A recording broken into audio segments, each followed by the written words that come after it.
Murana byinshi bimbuza gukora ubushake bwawe Mana, ubushake bwawe. Ngambirira buri munsi gukora ibyiza, ariko ibyo ngambiriye ntabwo ari ibyo nkora.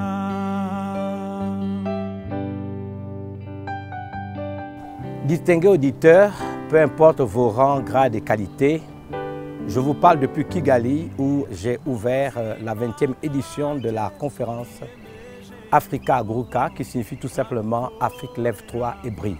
Je lance un message donc depuis Kigali où je viens pour, on va dire, la 7e fois visiter le mémorial du génocide.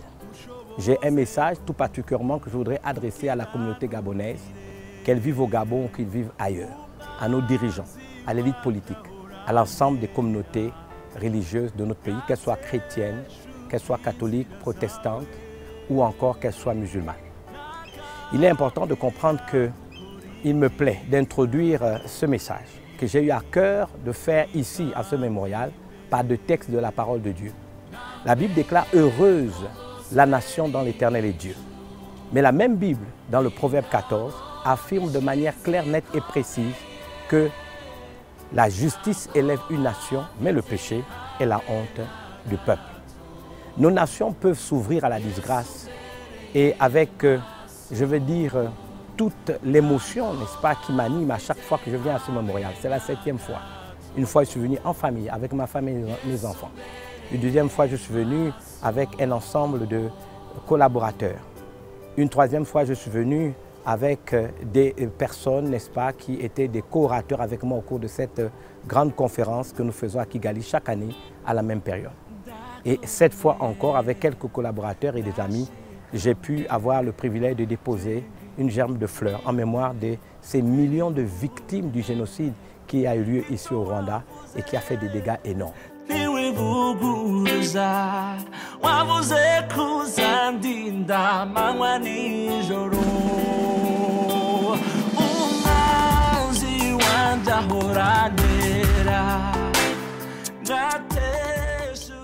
Permettez-moi de dire à ma nation gabonaise que la Bible déclare de manière claire, nette et précise dans le livre de Galates, qui est un livre de l'apôtre Paul, au chapitre 6, verset 7, « On ne se moque pas de Dieu, ce qu'un homme aura semé, il le récoltera. » Le grand rabbin apôtre Paul, n'est-ce pas, s'est inspiré d'un texte de l'Ancien Testament qui dit « Ils ont semé le vent, ils ont récolté la tempête. » La situation de notre pays m'intrigue, m'attriste et m'exaspère.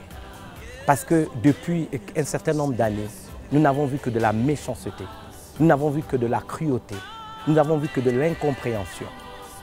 Il y a comme une volonté d'entretenir dans notre pays un climat délétère et d'exposer la nation à ce que j'appelle tout simplement des disgrâces et des malédictions des nations. Ma responsabilité en tant que ministre du culte, encadreur de conscience, n'est-ce pas, est de rappeler un certain nombre de faits qui devront inciter en chacun de nous une prise de conscience, et sinon une prise de responsabilité. Mes amis, ce qu'on sème, on le récolte. La haine, la rancœur, la méchanceté, les griefs entretenus, les désirs de vengeance n'ont que trop duré dans notre pays et commencent à, n'est-ce pas, susciter, on va dire tout simplement des symboles et des signes de disgrâce et de malédiction que nous ne pourrons gérer si elles atteignent des niveaux inacceptables qui feront que Dieu exposera la nation à la disgrâce. Je voudrais donc ici lancer un appel à la repentance nationale, au pardon, à la réconciliation, sinon même à la concorde civile. J'ai pris sur moi la responsabilité dès ce mois de septembre, à partir du 9, n'est-ce pas, d'organiser avec des jeunes, n'est-ce pas, un séminaire pour lever une armée de jeunes, parce que c'est le Gabon de demain, qui vont œuvrer à la paix de notre nation. Ces jeunes seront formés avec des amis qui viendront d'ailleurs, justement pour susciter des apôtres qui pourront aller dans toutes les 9 provinces du Gabon, prêcher la paix, prêcher l'amour, prêcher le pardon, prêcher la réconciliation, parce que cela nous semble être d'une grande nécessité. Je profiterai de cette occasion, n'est-ce pas, pour lancer une pétition nationale où l'ensemble des compatriotes auront la responsabilité de se prononcer sur la nécessité de mettre fin à ce climat délétère et à œuvrer pour la paix, la consolidation, l'unité de notre pays, mais surtout à la repentance nationale. Je me tourne vers la communauté religieuse. Oui, le Gabon est un pays où, n'est-ce pas, la majorité d'entre nous croient en Dieu. Je sais que l'Église, particulièrement la grande communauté à laquelle j'appartiens, Pentecôtiste, Charismatique et Réveil, de plusieurs leaders, plusieurs communautés ont organisé des réunions de prière, des réunions, n'est-ce pas, de jeûne, des journées nationales de prière et bien d'autres, n'est-ce pas, initiatives louables qui ont été faites pour maintenir le pays, malgré tout ce que nous constatons, dans la paix et la stabilité. Pour autant, qu'il me soit permis de dire que lorsque des nuages noirs, nous commençons à les voir poindre à l'horizon, il me semble qu'il est nécessaire, au-delà de tout ce qui a déjà été fait, de nous engager à ce que j'ai appelé une journée de repentance nationale. Nous devons nous repentir, qui que nous soyons, à différents niveaux. Nous devons demander pardon à Dieu pour toutes ces attitudes, tous ces comportements, toutes ces haines, toutes ces rancœurs que nous avons entretenues, de manière consciente ou inconsciente. Le fait que nous sommes ouverts à la haine à travers, n'est-ce pas, la désinformation, la méchanceté, le fait que nous-mêmes, nous avons été promoteurs de manière consciente ou inconsciente de messages éhontés, de messages mensongers, de haine entretenue. Aujourd'hui, nous en avons les résultats. Nous devons nous repentir. Je voudrais ici rappeler cette histoire d'un prophète dans la Bible, Jonas, que Dieu envoie, n'est-ce pas, pour condamner la grande ville de Ninive. La Bible déclare que son message était clair. Encore 40 jours et Ninive sera détruite. Mais que s'est-il passé? La Bible nous dit que le roi en premier et l'ensemble du peuple et les princes du peuple se sont levés et se sont dit, peut-être si nous nous repentons, Dieu aura pitié de nous. Je pense qu'il faut que nous puissions nous repentir, sans pour autant regarder nos différences. Peu importe nos croyances, peu importe où nous sommes, nous retrouver un endroit, demander pardon à Dieu et demander à notre Dieu, le Dieu qui est dans la Constitution, reconnu par notre Constitution, le Dieu puissant et vrai, l'unique créateur de l'univers, de nous faire grâce et de maintenir le Gabon dans la paix, de maintenir le Gabon dans la stabilité et de faire en sorte que les disgrâces qui ont touché les nations, même qui sont autour de nous, après plus de 40 ans de vie stable, d'atmosphère paisible et tranquille, nous puissions maintenir le Gabon dans sa position de ville ou de pays refuge pour les autres nations. Je voudrais que vous en soyez conscients parce que ce que nous avons encore vu aujourd'hui est tout un enseignement.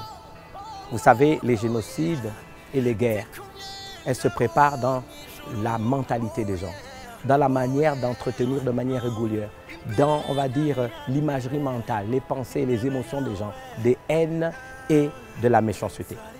Je pense que nous pouvons prendre conscience de cela. C'est la raison pour laquelle je vous invite, humblement et au nom de notre Seigneur Jésus-Christ, à nous rassembler dans un temps de repentance national. Et surtout, dans une prise de décision, de changer de paradigme pour que le Gabon immortel puisse toujours rester digne d'envie. Je voudrais conclure ici en disant que je crois fortement au destin prophétique du Gabon. Depuis les années 80, nous courons après cette vision. Le Gabon est le centre spirituel de l'Afrique. Nous voulons maintenir cette, n'est-ce pas, position stratégique pour que le Gabon puisse vivre sa destinée. Pensez à nos enfants, pensez aux jeunes, pensez à la génération future. Si nous avons bien vécu notre vie, permettant à nos enfants et à ceux de la génération future de vivre leur vie, de vivre leurs rêves et de se réaliser. C'est notre responsabilité en tant qu'adultes. C'est un appel que je lance à son Excellence, Monsieur le Président de la République. Vous êtes le père de la nation et vous devez prendre conscience de cette initiative que nous prenons. À tous les présidents des institutions de la République, au Premier ministre, chef du gouvernement, j'en appelle à la prise de conscience à tous les leaders politiques, quel que soit leur bord. Vous êtes des leaders. Vous êtes des leaders. Vous avez de l'influence, n'est-ce pas, sur des centaines de milliers de personnes. À tous les leaders des communautés religieuses, je ne voudrais pas exclure cette, n'est-ce pas, perspective aux autres. Certes, vous me direz, il y a des problèmes. Oui, il y a eu des problèmes. La conférence nationale dans les années 90, les accords de Paris, les accords d'Arambo et dernièrement le dialogue national d'Angodjer. Permettez-moi de vous dire que nous ne pouvons pas continuer à régler des problèmes spirituels avec, n'est-ce pas, des éléments naturels. Il faut la repentance. Le pays a été souillé par des comportements ignobles. Nous avons connu que ce soit des crimes rituels, des crimes de sang, des crimes même des assassinats de tout ordre. Il se passe qu'aujourd'hui, notre jeunesse est exposée à plusieurs dérives, la drogue, l'alcool, mais également, si vous le remarquez bien, même des bestialités sont en train de s'établir dans notre pays. La dignité humaine n'est plus respectée, le respect des aînés, le respect des vieux, il n'y a plus de repères. Notre responsabilité est d'alerter l'opinion nationale pour que nous puissions prendre n'est-ce pas, notre responsabilité. Et cela passe par un temps de repentance nationale. Je suis convaincu que le Dieu qui déclare dans la Bible que si nous confessons nos péchés, il est fidèle et juste de nous les pardonner, saura pardonner notre nation. Je compte sur vous et que Dieu bénisse le Gabon. Je vous remercie.